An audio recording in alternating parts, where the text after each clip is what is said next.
जय गुरु जी। गुरु जी की प्यारी संगत, गुरु जी का आश्रम धूम सत्संग में आप सबका बहुत बहुत स्वागत है। संगत जी, आइए सत्संग की शुरुआत करते हैं और सत्संग के लिए इनवाइट करते हैं रंजू आंटी। आप प्लीज आए और गुरु जी का सत्संग शेयर करें। जय गुरु जी, शुक्राना गुरु जी। गुरु जी के चरणों में कोटि कोटि प्रणाम। अनंतम शुक्राना गुरु महाराज, ये घड़ियां बख्शने के लिए। पहले तो मैं माफ़ी मांगना चाहूँगी। गुरु महाराज का कई बार मैसेज आया और मैं शायद हिम्मत ही नहीं जुड़ा पा रही थी। मैंने मना किया। गुरु महाराज माफ़ करें। मैं अपना सत्संग शुरू करूँगी। ओम नमः शिवाय। शिव जी सदा सहाय। ओम नमः शिवाय। गुरु जी सदा सहाय। जय गुरु जी। संगत जी, गुरु महाराज आज मुझसे जो शेयर करवाना चाहते हैं वो ही करवाएं, जिसको जो भी मैसेज देना चाहते हैं। मैं इस प्लेटफॉर्म से 2020 से जुड़ी हुई हूँ। जब इनिशियली ये स्टार्ट हुआ था, कुछ संगत ने संगत शेयरिंग शुरू की थी और मोस्टली मेरी कोशिश होती है मैं ज्वाइन करूं और सत्संग सुनूं। अंकल, मेरी आवाज़ ठीक आ रही है? जी आंटी। Thank you uncle. तो मैं थोड़ा सा पहले अपने बारे में बताऊंगी। आई come from A Arya Samaj family, और जहाँ पे गुरुओं की कोई परंपरा नहीं थी। बट मेरे को शायद बचपन से ही किसी गुरु की, मेरी सोल को किसी गुरु की तलाश थी। और आई यूज्ड टू अटेंड, जो भी गुरु आते थे मैं अटेंड करती थी उनके सत्संग। बट ऐसे कोई गुरु नहीं धारा हुआ था, कोई गुरु फॉलो नहीं करती थी। So my life itself is a satsang. If I look back, from studying architecture and working with the US Embassy and moving to US, the whole life is a satsang. My journey started with Guruji in 2001, when we decided to move to Gurgaon. Guru Maharaj ने घर बख्शा था, तो we constructed a house and we move there. And जैसे हर middle class family में होता है कि चलो एक फ्लोर हम रेंट पे दे देते हैं, तो we rented our house to General Kochar. तो उनके घर आना जाना था। उनका घर बन रहा था, तो 1 साल बाद they move to their own house. तो वहाँ पे हम सब्बरवाल फैमिली को भी मिलते थे, और पर कभी गुरुजी के बारे में कभी बात नहीं हुई थी। तो मुझे सोराइसिस है। तो एक दिन आंटी बोलती हैं कि मैं तो अपने गुरुजी को लेके चल दिया। तो मैंने कहा ठीक है। तो आंटी मुझे गुरुजी के पास एम्पायर स्टेट लेके गई, और कोचर अंकल बोलते थे, मैं वो कम जाते थे, कहते थे मैनू गुरुजी कहते हैं कि उसने बुला के लियाओ, तो मैनू मुश्किल होती है, तो मैं वो कम जाते थे। पर आंटी अंकल मुझे लेके गए और गुरुजी से मिलवाया, और कहा अंकल ने कहा गुरुजी ऐ साढ़े मालिक मकान है। तो गुरुजी ने पूछा क्या करते हैं। तो जैसे हमें पता है गुरुजी बहुत फास्ट पंजाबी बोलते थे, तो मेरे को समझ में नहीं आया। तो आंटी ने कहा, अंकल ने कहा कि अमेरिकन एम्बेसी काम करती है। तो गुरुजी ने कहा एम्बेसी वाली आंटी। फिर आंटी ने बताया कि गुरुजी ऐसा सोराइसिस है। गुरुजी ने कहा लोटा लेके आना और आपको लेके आना है। तो फिर मैं नेक्स्ट डे लोटा लेके गई। गुरु महाराज ने ब्लेस करके दिया। तो आंटी मुझे बोलती है तुम्हारा एडमिशन हो गया। तो संगत जी, मेरे को कुछ नहीं पता था कि एडमिशन होना क्या होता है, कुछ नहीं। तो लोटा लेके गई, ब्लेस किया। वहाँ पे जब मैं गई थी तो अरुण शौरी और मेनका गांधी बैठे थे, और दिल्ली ब्यूरोक्रेट्स और पॉलिटिशियंस थे। बट मैं ज़्यादा किसी को जानती नहीं थी, क्योंकि being working in American embassy ज़्यादा मेरे को किसी के बारे में इतना पता नहीं था। तो वहाँ से जाना शुरू हुआ, और तब दिन में वीक में 4 दिन जाते थे। और जाना, मत्था टेकना, कभी महाराज बैठे होते थे गद्दी पे, कभी अपने रूम में होते थे। तो जैसे आपने सब संगत से सुना है कि चुपचाप जाके बैठ जाना और किसी से कोई बात नहीं होती थी, सिर्फ सिंगला अंकल और आंटी से ही बात होती थी। तो जाके बैठ जाना और फिर महाराज अपने हाथ से प्रसाद देते थे, दृष्टि डालते थे, बाहर जाना, खा के आना और फिर लंगर प्रसाद मिलता था। तो मैं जाना, मेरे अंकल ने भी जाना और जैसे आपको पता है कि खूब सारा प्रसाद मिलता था। मेरे अंकल डायबिटिक थे तो उन्होंने आके शुगर चेक करनी तो शुगर नॉर्मल होती थी मॉर्निंग में और मेरे को भी लगता था कि अगर शुगर बढ़ी हुई तो अंकल कहेंगे कि नहीं मैंने नहीं जाना, बट कभी गुरु कुछ मांगा नहीं, बस जाना और स्टैंड करना और लंगर प्रसाद ग्रहण करना और आ जाना और ऐसे ही ये जर्नी चलती रही। एक बार मेरी मदर इन लॉ मेरे साथ गई, मेरे कई फैमिली मेंबर गए, ब्लेस हुए, कई फैमिली मेंबर नहीं जा पाए जिस चीज़ को महाराज का हुक्म था। तो गुरुजी उनको कहते तू हले वधी है, तो गुरुजी कुड सी के उनका टाइम बहुत शॉर्ट है, पर हमें उस टाइम समझ में नहीं आया और हमें नहीं पता था कि हम साक्षात रब के सामने बैठे हैं और रब के हाथ से प्रसाद ले रहे हैं।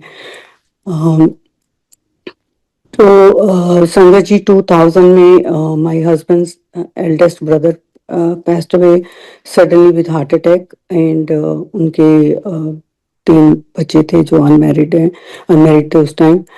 And 2001 with in 1 year my mother in law also passed away और उनके भी मेरे दो ब्रदर अनमैरिड थे। तो जब गुरु महाराज के पास जाते थे तो एक बार महाराज ने शादी का कार्ड दिया, शादी में भेजा। एक बार हम सोनीपत भी गए, एक स्कूल के फंक्शन में महाराज ने भेजा और बड़े मंदिर तब मेरे ख्याल खुला ही था, तो हम एक बार बड़े मंदिर, महाराज ने कहा बड़े मंदिर आना, तो बड़े मंदिर गए। तो ये जर्नी ऐसे ही चलती रही। 2002 नवंबर में my eldest sister, she was 44 years old, she was diagnosed with unknown primary cancer and मैं उनको गुरु महाराज के पास लेके गई। तो मैंने बताया कि ऐसे ऐसे इसको कैंसर हो गया है। तो महाराज ने तो देख लिया होगा कि क्या होने वाला है। So with in 3 months she passed away. तो उसके बाद पूरी लाइफ वाज अपसाइड डाउन। मुझे एक संगत ने बोला कि महाराज चाहते तो लाइफ दे सकते थे। तो our whole family was like torn apart.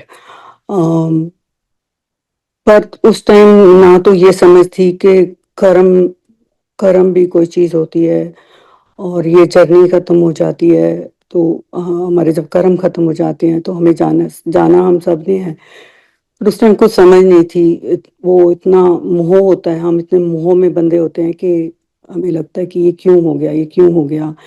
और 3 साल में 3 ऐसे हो गए घर में इवेंट्स के लाइफ वाज पूरी fully disturb. My parents were like also to be taken care.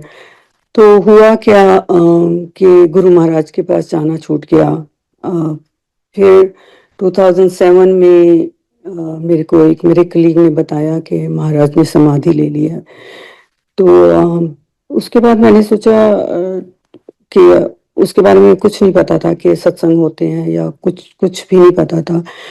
तो मैंने गुड़गांव में साईं टेम्पल में जाना शुरू कर दिया और आप देखो तो इतनी संगत साईं से भी जुड़ी हुई है और गुरु महाराज से भी जुड़ी हुई है। तो जर्नी चलती रही और पर महाराज ने बहुत ब्लेस किया, बहुत ब्लेस किया। अभी रिसेंटली महाराज ने रियलाइज कराया कि जो ब्लेसिंग्स हैं वो फॉर ऑलवेज हैं, ये नहीं है कि वो शॉर्ट टर्म थी। तो चाहे मैंने जाना छोड़ दिया था पर महाराज ने मेरा हाथ नहीं छोड़ा था।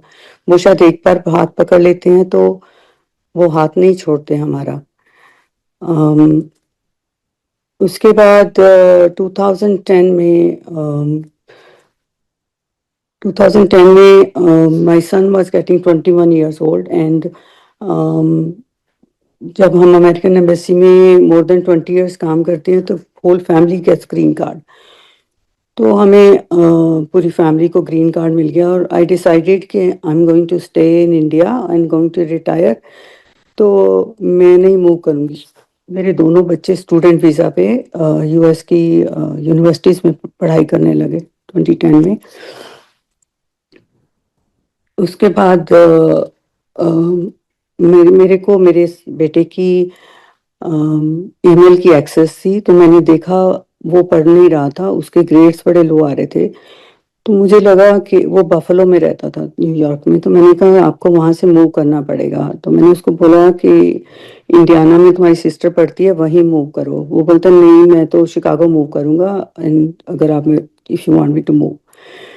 सो संगत जी move to Chicago in 2010, and उसके बाद मैंने 2 साल जॉब नहीं करी और just was doing volunteer work.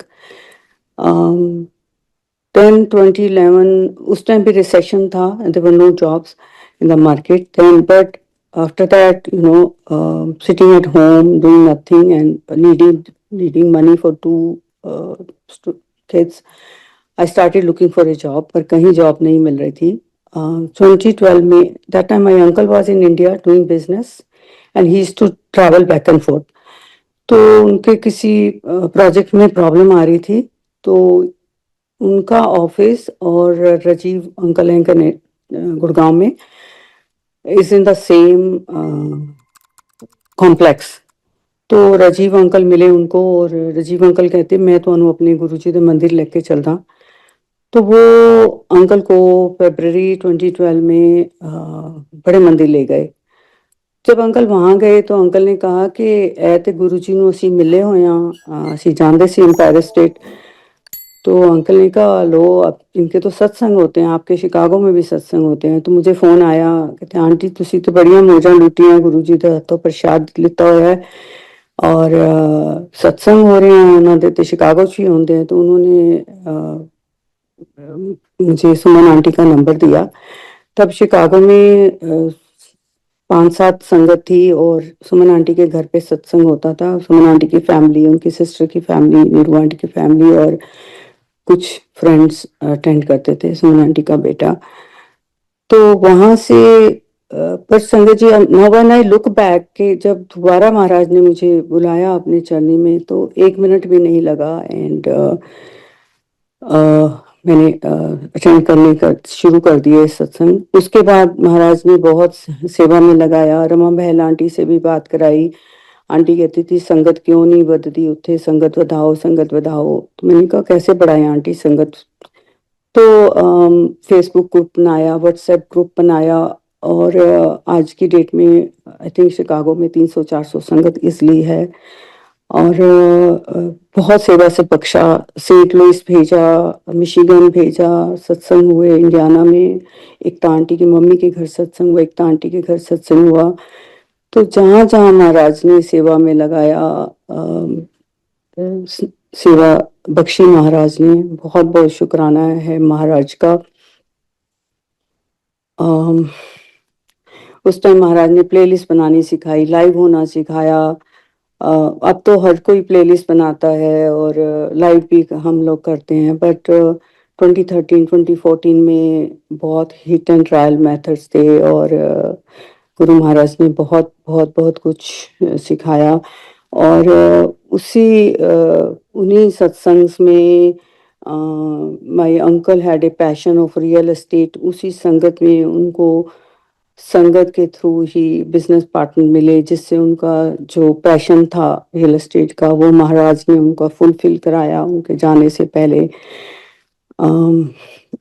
Moving forward 2018 में दिसंबर में जब गुड़गांव का बड़ा सत्संग होता है तो उस सत्संग में आई थिंक राशि मुखीजा आंटी हैं, उन्होंने अपना ब्रेन ट्यूमर का, ब्रेन कैंसर का सत्संग शेयर किया और मैंने वो सत्संग रिकॉर्ड किया। और एंड में आंटी ने बोला कि अपनी हेल्थ के बारे में ध्यान रखना चाहिए और ऐसे ऐसे उन्होंने कुछ बोला। उससे पहले मेरे अंकल की तबीयत थोड़ी ख़राब रह रही थी और डॉक्टर्स डायग्नोज नहीं कर पा रहे थे कि क्या प्रॉब्लम है। और फिर डॉक्टर ने बोला जनवरी फर्स्ट वीक में हम हार्ट के कुछ टेस्ट करेंगे।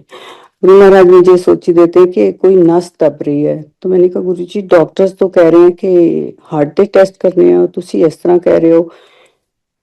तो संगत जी हम 28 दिसंबर की बात है। Uncle woke up in the middle of the night and he's I thought he's diabetic, sugar बड़ी होगी, तो I gave him sugar testing machine. So he said he couldn't figure out how to use it and मुझे भी नहीं आती थी use करनी। तो I called 911, तो लेके गए उन्होंने, चेक किया, सीटी किया और they see we see some growth in brain. तो नेक्स्ट उन्होंने बड़े हॉस्पिटल में मूव किया, एमआरआई हुई तो दे सेड ट्यूमर है। And within 2 days emergency में उन्होंने सर्जरी करके ट्यूमर निकाल दिया और ट्रीटमेंट शुरू किया। एंड आफ्टर फ्यू डेज जब मैं डॉक्टर को मिली तो डॉक्टर सेड कि यू हैव ओनली 18 months। तो संगत जी मेरे पैरों से जमीन खिसक गई। Uncle was only 54-55 years old then, and those 18 months were I was continuously either in hospitals or rehab centers, but throughout महाराज ने बहुत हाथ पकड़ के रखा, अच्छे से अच्छा ट्रीटमेंट मिला अंकल को। और मैं अपनी जॉब भी करती थी साथ साथ, मेरे ऑफिस ने भी पूरा कोऑपरेट किया। मैं ऑफिस नहीं गई, घर से काम किया और always stayed with uncle. And but एक गुरु महाराज पे भरोसा था कि संगत लंगर प्रसाद लेके जाती थी। My sister lives in Chicago, वो जहाँ भी सत्संग पे जाती थी। एक और अंकल थे, I used to live in the city, जिसमें ज़्यादा संगत नहीं रहती थी सिटी के पास, पर जब भी वो लोग जाते थे प्रसाद लेके आना और हमने घर पे सत्संग करना। ये जर्नी चलती रही। 2019 में अंकल डिसाइडेड के my son and my daughter both were in Texas. तो टेक्सास से मेरा कनेक्शन ऐसे ही हुआ डैलस से कि 2014 में मेरी बेटी को कैंपस सिलेक्शन में जॉब मिली यहाँ पे प्लेनो टेक्सास में, and we got connected with Archana aunty. तो अर्चना आंटी, मैंने जनवरी में मैं आई तो मैंने बोला आंटी सत्संग करते हैं, तो वी वर 7-8 संगत, तो हमने आंटी के घर पे सत्संग किया। एक साल बाद में दोबारा आई तो आंटी को बोला कि आंटी फेसबुक पे डालते हैं, तो आंटी ने कहते नहीं यहाँ पे संगत नहीं है, बट महाराज ने संगत भेजी तो सत्संग हुआ। और आज की डेट में डैलस में 400-500 संगत आराम से है और हर वीकेंड 3-4-5 सत्संग होते हैं। इतनी महाराज की मेहर है यहाँ पे। तो वो जो 18 महीने हॉस्पिटल्स और उसमें बीते, मुझे कोई अपनी होश नहीं थी। घर पे ही जो महाराज का मंत्र जाप करना, पाठ करना, जो भी वही होता था। और फिर 2020 में कोविड आया। कोविड के टाइम भी अंकल जब भी हॉस्पिटल में होते थे मैं हमेशा साथ रही, उनके आईसीयू में भी रहे कई बार। और बट मैं हॉस्पिटल वालों को बोल देती थी कि I am not going to leave, मेरे को यहीं पे ही रहना है, इनके साथ ही रहना है, चाहे वो रिहैब में है चाहे कहीं भी है। और विद गुरु जी मेयर every time they allowed me. और मुझे कभी कोविड नहीं हुआ, अंकल को कभी कोविड नहीं हुआ। जबकि कोविड में ऐसी सिचुएशन थी कि कोई भी हॉस्पिटल साथ जाने को तैयार नहीं था, तो मैंने कहा कोई बात नहीं, मैं अकेले ही चाहे लड़ूंगी, मैं तो लास्ट ब्रेथ तक लड़ूंगी। तो एक बार एक आंटी का मुझे एक डॉक्टर आंटी का फोन आया, वो संगत की फ्रेंड थी। तो वो मुझे बोलती हैं कि तुम अपने हस्बैंड की सफरिंग को बढ़ा रही हो, you are not letting him go. So कहती कि नहीं, you are you know making him suffer, तो you are not letting him go. तो मुझे बहुत मतलब वो हुआ कि मैं तो लास्ट ब्रेथ तक ट्राई करूंगी, नेचुरली है कि जो भी ट्रीटमेंट अवेलेबल है I want to get it done. But July जब कोविड हुआ तो कोविड वार्ड के साथ ही था जहाँ पे रखा, तो then I decided कि will keep him at home, at least Covid से तो सेफ रहेंगे। तो घर पे पूरा अरेंजमेंट किया, नर्स आती थी और and finally in 2020 uncle left me, and before he left a nurse आई हुई थी and she said कि it's hard for him to leave, have you told him you'll be fine and he can leave? I said no. She said go tell him, and then you should come out of the room, you shouldn't stay there. तो मैं गई, I held uncle's hand and said you know we had very good time and we'll meet again and you can go. And then within minutes he passed away. So कई बार हम अपने मुंह में नहीं सोचते कि वो सोल कितना परेशान हो रही है, हम अपने मुंह में ही चले रहते हैं। बट मैं यही कहती हूँ कि तो जब ये हुआ तो मेरी सिस्टर आई हुई थी कनाडा से, तो शी टोल्ड मी अपनी गुरु दा हथ कस के फड़ लै, अपने गुरु नूं ना छड्डी। गुरु जी ने बहुत स्ट्रेंथ दी उस टाइम भी और बाद में भी। I was completely shattered, but उठा के महाराज ने ही खड़ा किया। देन बड़ी प्रॉब्लम थी कि uncle's ashes I wanted to take it to India, और कोविड की वैक्सीनेशन की प्रॉब्लम थी, ट्रैवल नहीं कर सकते थे। एंड माय सन एंड उसकी फियांसे वो बोलने लगी जब तक दोनों कोविड की वैक्सीनेशन नहीं लगेंगी आप नहीं जा सकते। तो महाराज ने मुझे सोची थी कि तुम उसकी ईमेल उसका अपॉइंटमेंट लो ऑस्टिन से।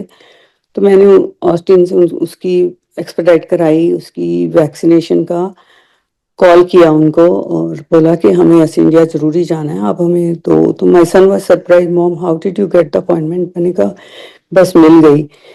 तो फाइनली हम 15 मार्च को पूरी फैमिली हम इंडिया गए, हरिद्वार गए, जहाँ भी जाना था गए। और हमारे साथ ही मेरा नेफ्यू और उसकी वाइफ भी थे, उनको कोविड हुआ। मेरी mom was also with us, but हम में से किसी को कोविड नहीं हुआ। और अप्रैल फर्स्ट वीक में हम वापस सेफली सारे घर वापस आ गए। और हम सबको पता है कि अप्रैल में कोविड में क्या हुआ इंडिया में, तो अगर हम वहीं स्टक हो जाते या कुछ भी हो सकता था। पर महाराज ने वो 15 डेज की विंडो में हमें जो भी काम करने थे करा के हमें बिल्कुल सेफली महाराज हमें वापस लेके आ गए। घर में कोविड हुआ, we move to our sister in law brother in law's place, और हम सब सेफ रहे उस कोविड में भी। जब कोविड हुआ तो जिस दिन अंकल का फ्यूनरल था तो सब कुछ बंद था। तो अब ये था कि फ्यूनरल के बाद किसी को चाय पानी कुछ तो देना है, तो कहाँ जाएं हम? सब दरवाजे बंद थे, सब मंदिर, सब रेस्टोरेंट, बैंक्वेट हॉल सब बंद थे, कोई भी दरवाजा खुला नहीं था। तो मेरे घर के 10 मिनट दूर ही एक गुरुद्वारा है अरविंद में, मैंने उनसे पूछा कि हम लोग यहाँ आना चाहते हैं उसके बाद। तो उन्होंने कहा हाँ हाँ क्यों नहीं। तो वहाँ से मेरी जर्नी गुरुद्वारे के साथ शुरू हुई। तो वहाँ के जो अंकल मैनेज करते हैं और एक सेवादार थे, वो ही लंगर बनाते थे। तो वहाँ से महाराज ने, मैंने बोला लंगर कौन बनाता है? बोलते हम ही मिलके बनाते। कोई आता नहीं था उन दिनों, बंद था सब कुछ, पर लंगर फिर भी बनता था, बॉक्स देते थे। तो एवरी संडे मॉर्निंग मेरी रूटीन हो गई कि मैंने गुरुद्वारे जाना और सेवा करनी, और वहीं से महाराज ने लंगर बनाना सिखाया, गुरबानी से जोड़ा। अनंतम अनंतम शुक्राना महाराज का। तो इस तरह जर्नी चलती रही। और उसके बाद मेरे बेटे की शादी होनी थी, तो बहुत ज़्यादा लोग थे, तो कहीं भी वेन्यू नहीं मिल रहा था लड़की वालों को। तो फिर एक बार गंगा आंटी ने पोस्ट किया, उनके बेटे की शादी कैंकुन मैक्सिको में हुई थी। तो मैंने बच्चों को बोला वहाँ पे एक्सप्लोर करो। फाइनली शादी वहाँ पे हुई और वहाँ पे ग्रंथी जी भी मिल गए। और उनकी वाइफ मैक्सिकन है, बट वो भी ग्रंथी है। उनका बेटा भी शबद वगैरह गाता है। तो वो गुरु ग्रंथ साहब को वहाँ पे रिसोर्ट में लेके आए, और it was such a beautiful ceremony.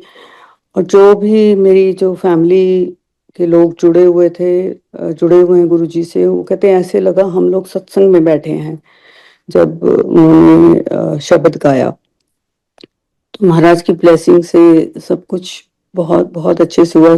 पूरे वर्ल्ड से सारे रिलेटिव्स आए, सेफली चले गए। तो ये सब महाराज ही करवाने वाले हैं। हम लोगों की सोच जहाँ खत्म हो जाती है, वहाँ पे महाराज जो है ही टेक्स ओवर। अब मेरी मोस्टली फैमिली, इन-लॉज की फैमिली, मेरी मायके की फैमिली, सब सब जुड़े हुए हैं महाराज से। बहुत बहुत शुक्राना है महाराज का। Guru Maharaj has blessed my sister in law. आज से 10-15 साल पहले उसको डॉक्टर ने बोला कि it's matter of couple weeks. तो मेरे अंकल इंडिया में थे, उन्होंने अपने गले से लॉकेट उतारा, उनके गले में डाल दिया और बोला now it's between you and Guruji. And Guru Maharaj ने ब्लेस किया। और जब संगत जी उनकी हमें पता चला कि ये वो हॉस्पिटल ठीक नहीं है इंटरनल उससे, तो उसको हॉस्पिटल शिफ्ट कराया, चेंज कराया उन्होंने। और फिर उसको जब कीमो लगाते थे तो कीमो लगाते ही तबीयत ज़्यादा खराब हो जाती थी, तो उनको स्टॉप करनी पड़ी chemo. So with Guruji's meher, she's blessed. She's absolutely fine. मेरी सिस्टर जो निशी शिकागो में रहती है, Guruji Maharaj blessed her with new life. ऐसे बहुत बहुत से सत्संग हैं जहाँ पे मैंने देखा है संगत had no children and Guru Maharaj blessed them with two children. लोगों के कैंसर ठीक हुए हैं, और लोग आईसीयू से बाहर आए हैं। महाराज सेवा देते हैं कहीं जल प्रसाद भेजने की या स्वरूप भेजने की। तो और संगत भी जाती है, इतनी दूर दूर दे के आती है। अगर ब्लेसिंग कोई मांगता है, वैसे तो महाराज का नाम ही काफी है, बट एक हमारी सेटिस्फेक्शन होती है कि हाँ, ये चीज हमारे पास आई है। तो एक सत्संग है कि एक आंटी का मुझे फोन आया कि एक 10-12 साल की बच्ची है और उसको 80% बर्न हो गए हैं। वो मेड की बेटी है। और पहले मुझे लगा यहाँ पे कहीं हुआ है, फिर मैंने कॉल किया तो पता चला वो चंडीगढ़ पीजीआई में थी वो बच्ची। तो पहले मैंने उनको अनुराग अंकल का नंबर दिया जो पंचकुला में है। फिर मुझे एकदम से ध्यान आया कि राजीव जोशी अंकल हैं, वो शायद उधर पीजीआई के पास ही रहते हैं। तो मैं भी चंडीगढ़ में रही हूँ, तो मुझे थोड़ा आइडिया था जोग्राफिकली। मैंने अंकल को मैसेज किया कि भी ऐसे ऐसे ये बच्ची है पीजीआई में, अगर आप कुछ ब्लेसिंग्स भेज सकते हो उसको। तो अंकल कहते अच्छा देखते हैं। तो अंकल गए और जो भी ब्लेसिंग वगैरह दे के आए, और वो बच्ची धीरे धीरे धीरे धीरे बिल्कुल ठीक हो गई। और उसके बाद एक दिन यही बड़े मंदिर के प्लेटफॉर्म पे राजीव अंकल अपना सत्संग शेयर कर रहे थे। तो उन्होंने टुवर्ड्स द एंड अपनी वाइफ को, I am forgetting her name, उनको बोला कि आप सत्संग शेयर करो। तो जब उन्होंने सत्संग शेयर किया तो उन्होंने क्या बताया कि वो एक सत्संग में गए और जाते हुए उनको लंगर प्रसाद दिया होस्ट ने। तो उन्होंने कहा कि हमने तो कर लिया है लंगर, पर उन्होंने कहा नहीं आप ले जाओ। तो उन्होंने लाके फ्रिज में रख दिया और सोचा पता नहीं किसके लिए महाराज ने भेजा है। और अगले दिन ही मॉर्निंग में शायद उनको डैलस से फोन चला गया उस बच्ची के लिए, और उन्होंने वही लंगर प्रसाद उठाया और वो पीजीआई में दे के आए। So I was turned, I said Maharaj आप कैसे करते हो? पहले ही आपको पता था कि उनको फोन आने वाला है और उनको ये सेवा मिलने वाली है, और आपने पहले ही उनको भेज दिया प्रसाद। So that was so amazing. ऐसे ही एक फ़ोन आया कि एक बच्चा है यहाँ से टेक्सास में ही, डैलस से थोड़ा दूर, वो कॉलेज टाउन में था। उसको निमोनिया हुआ और वो वेंटिलेटर पे था। उसको फिर हेलीकॉप्टर से लिफ्ट करके कहीं और लेके गए। तो मुझे एक आंटी का फ़ोन आया, आंटी कुछ भी ब्लेसिंग्स हैं तो दे दो, उनको पहुँचानी है, उससे बच्चे आईसीयू में। तो चांस की बात है जहाँ पे वो रहती थी वहीं मेरी डॉक्टर अपॉइंटमेंट थी। तो मैंने कहा आप मुझे वहाँ मिल जाओ, मैं आपको जो भी मेरे हाथ में आया ब्रेसलेट, जो भी मैंने ब्लेसिंग महाराज की उनको दी, उन्होंने बच्चे को पहुंचाई। तो उसके बाद आंटी ने बताया कि वो बच्चा is out of ventilator and he is absolutely fine. वो कोई संगत नहीं थे, बट फिर भी महाराज ने उनको कैसे ब्लेस करना था किया। तो ऐसे बहुत बहुत सारे सत्संग हैं। मेरी हेल्थ का सत्संग है, जैसे मैंने बताया मुझे सोराइसिस है, तो मैं ट्रीटमेंट लेती रहती थी। और पर कभी भी 100% ठीक नहीं हुआ। 80% हो गया, 90% हो गया, 10%, एंड मैंने सोचा कि I have to live with it. एक दिन मैं ऐसे इंस्टा पे रील स्क्रॉल कर रही थी, तो कनाडा से, टोरंटो मंदिर से एक संगत सत्संग शेयर कर रही थी, कुछ नाम है उनका। तो उनका सत्संग सुना मैंने। तो मैंने मनीष अंकल से पूछा, अंकल उन्होंने अपनी सोराइसिस का सत्संग बताया और उन्होंने एक मेडिसिन के बारे में बताया कि उस मेडिसिन से बिल्कुल ठीक है। तो मैंने अंकल से पूछा, मनीष अंकल से, मैंने कहा अंकल ये कौन सत्संग शेयर कर रहा था। उन्होंने मुझे नंबर दिया और अंकल ने, मैंने उनसे बात की, मैंने कहा आप कौन सी मेडिसिन ले रहे हो, मुझे भी सोराइसिस है। तो उन्होंने बताया ये वाला शॉट लेता हूँ। मैंने कहा ठीक है, एवरी 2 मंथ्स लेना होता है, इट्स वेरी एक्सपेंसिव। तो जब मेरी नेक्स्ट डॉक्टर के पास अपॉइंटमेंट थी, तो डॉक्टर बोलता है you doing well but it's not 100% gone. I said doctor it's fine, I can live with it. तो कहते no let's look something else. तो मुझे गुरुजी वहीं पे याद दिलाते हैं कि अपना फोन खोल तो वो दवाई का नाम दस सैनू डॉक्टर नु। तो मैंने बताया कि ऐसे ऐसे ये मेडिसिन है, आई डोंट नो कि यहाँ अवेलेबल है या। तो डॉक्टर कहता है कि let me see if your insurance will approve it. तो उसने देखा तो माई इंश्योरेंस अप्रूव्ड इट। तो अभी साल 2 साल से मैं उसी मेडिसिन पे हूँ और बिल्कुल ठीक हूँ। तो कहने का मतलब है कि there no coincidences in Guru जी's word. उन्होंने मुझे क्यों सत्संग सुनाया, और फिर डॉक्टर मान भी गया। नहीं तो कनाडा में कुछ हो रहा है तो यूएस वाले डॉक्टर्स इतनी जल्दी मानते नहीं, और फिर मान भी जाए तो इंश्योरेंस इतनी जल्दी आपकी अप्रूव नहीं करती। But everything happened with Maharaj mayor. ऐसे ही घर बख्शा महाराज ने जब यहाँ पे पीक पे था रियल एस्टेट, तो कभी भी पॉसिबल नहीं था कि आपको आस्किंग प्राइस से कम में मिल जाए घर, ऊपर ही जा रही थी बेड्स। तो जब मैंने घर देखा तो मैंने कहा कि नहीं, मैंने तो इससे लेस ही भेजना है। तो एजेंट कहने लगी मुश्किल है आपको मिले। मैंने कहा अगर महाराज की मर्जी होगी तो जरूर मिलेगा। और फिर कहने लगी नहीं, आपकी ऑफर एक्सेप्ट हो गई है। तो अगेन शुक्राना शुक्राना महाराज का। It's in very safe and quite place. And कभी कभी लगता है कि नहीं, छोटा है, संगत पूरी नहीं आएगी, बट संगत जी सो अमेजिंग। कल भी मेरे यहाँ सत्संग था और इतनी संगत थी, और पता नहीं कैसे महाराज सब संगत को आराम से बिठा देते हैं। और this is really really really amazing. So शुक्राना है महाराज का, हर पर शुक्राना है। अभी फ्लोरिडा का एनुअल सत्संग था, तो मुझे गुरप्रीत सेखों आंटी का मैसेज आया, आंटी आप आओ, हमारा एनुअल सत्संग है।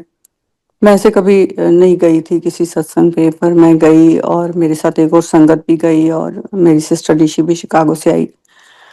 मैं अटेंड किया तो मैंने आंटी से पूछती रही, आंटी सेवा दसो सेवा दसो। कहते नहीं बस तुसी आ जाओ, तुसी आ जाओ। तो जब मैं वहां पहुंची तो आंटी कहती है, आंटी तुसी ना सत्संग शेयर करना है। मैंने कहा लो। मैंने कहा मैंने तो सोचा नहीं। तो मेरे साथ जो संगत थी और निशी कहने लगे आप अपनी जर्नी शेयर करो। पर महाराज ने मुझे, मेरी हर सत्संग में सेवा होती है कि सत्संग के प्रोटोकॉल के बारे में बताना और महाराज के बारे में बताना। महाराज ने मुझे वहीं से शुरू करवाया और प्रोटोकॉल के बारे में शेयर करवाया। शायद इसीलिए शेयर कराया कि क्योंकि मोस्टली संगत बोलती है कि हम क्यों बोलें, हम क्यों बुरे बने। बट मैं कहती हूँ महाराज के लिए हमें बुरे बनना पड़े तो कोई बात नहीं। जो महाराज ने हमने सामने बैठ के प्रोटोकॉल सिखाया है वो सबको हर सत्संग में रिवाइज करना, रिपीट करना बहुत जरूरी है। एक पंजाब की संगत ने बड़ी ब्यूटीफुल बात की थी कि जो पूर्ण महाराज पा के गए हैं, आज की जनरेशन को नहीं पता होगा कि पूर्ण पाना क्या होता है। पूर्ण पाना होता है कि जो वो लिख के गए हैं उसके ऊपर हमने लिखना है। तो जो उन्होंने सिखाया है वो ही करना है। और महाराज प्लेलिस्ट की सेवा देते हैं तो एक स्ट्रगल होती है संगत के साथ, अब थोड़ी कम हो रही है। काफी बैक एंड फोर्थ होती है कि भजन डालो, जो कोई और रागी के उनको अच्छे लगते हैं, उन कोइयों को भजन अच्छे लगते हैं। पर अभी ऐसी ऐसी संगत है जो सिर्फ शब्द और सिर्फ जो गुरु महाराज ने जो रागी ब्लेस किए हैं उनके शब्द डलवाती है प्लेलिस्ट में। और फिर धीरे धीरे संगत को समझ आने लगी है कि उन शब्दों की जो वाइब्रेशन है वो कुछ और है। दूसरी बात है कि लंगर प्रसाद हम हर सत्संग में बोलते हैं कि आपकी मेडिसिन है, आप यहाँ खाओगे तो दवाई है। बट उसमें कैवियट ये है कि अगर हम पहले ही समोसा जलेबी दे देते हैं फिर बाद में पूड़ी छोले देते हैं तो फिर हम कैसे एक्सपेक्ट करते हैं कि आप सारा फिनिश करके जाओ। तो मेरी सबसे हाथ जोड़ के यही रिक्वेस्ट होती है कि बहुत ही या तो नहीं दो, चाय प्रसाद के साथ देना है तो एक या दो, नो वेरी स्मॉल थिंग दो। वैसे तो मेरे को भी बोला है कि आप विच इज़ वेरी हार्ड कि शुरू करना कि सिर्फ चाय प्रसाद ही दो। But I think we should follow what Maharaj has shown us. और जैसे मैंने बोला था कि महाराज के दरबार में ऐसे कोई जल प्रसाद भी नहीं मिलता था, बाहर जाओ जल प्रसाद पियो, हाथ धो के फिर वापस आओ। अब तो संगत एक बार जल प्रसाद लेती है फिर नहीं, दोबारा फिर से राउंड लगता है। जबकि मैं तो अगर होती हूँ सत्संग में मना कर देती हूँ कि बार बार पानी लेके नहीं घूमना, जिसको पीना होगा उठ के अपने आप ले लेगा। तो ये तो हर हर सत्संग में अगर गुरु जी के टाइम की कोई भी संगत है, कोई नई संगत भी है तो ये शेयर करना और रिमाइंड कराना बहुत जरूरी है बार बार। महाराज ने सेवा दी हुई है वर्ल्ड वाइड संगत को कनेक्ट करने की। जो पीडीएफ फाइल आप देखते हो उस अभी मैंने 2-3 साल से अपडेट नहीं करी है, बट अभी मेरी सिस्टर जो है वो हेल्प कर रही है और is again trying to update it. अब तो वर्ल्ड के हर कोने में संगत है, जहाँ पे आप मांगो वहाँ पे संगत मिल जाती है। और महाराज कैसे कैसे कनेक्शन जोड़ते हैं। अभी मुझे 2-3 दिन पहले फोन मैसेज आया, आंटी राउरकेला में संगत है। तो मैंने कहा नहीं। फिर मुझे जो उड़ीसा की संगत थी मैंने उनसे पूछा, मैंने कहा राउरकेला में संगत है, तो मिल गई संगत। तो मैंने उस संगत को वापस मैसेज किया, मैंने कहा मिल गई है संगत। तो she was so happy and thank you. मैं said no thank me, it's all Guru Maharaj. तो अब महाराज से यही प्रार्थना है कि अपने चरणों में लगा के रखो, अपनी सेवा में लगा के रखो। कभी भी ईगो ना आए, कभी भी इस घमंड ना आए किसी भी बात का। और अगर मेरी कोशिश से कोई संगत जुड़ जाती है या किसी के चेहरे पे, संगत के चेहरे पे स्माइल आती है तो वो महाराज की ब्लेसिंग है। That's making Maharaj happy. I think मैं यहीं पे विराम लूंगी। थैंक यू, थैंक यू सेवादार टीम, थैंक यू बड़े मंदिर, थैंक यू ऑल संगत जी। एंड मेरी किसी बात का किसी को बुरा लगा हो तो प्लीज मेरे को माफ कर देना। जय गुरु जी, शुक्राना गुरु जी। ओम नमः शिवाय, शिव जी सदा सहाय। ओम नमः शिवाय, गुरु जी सदा सहाय।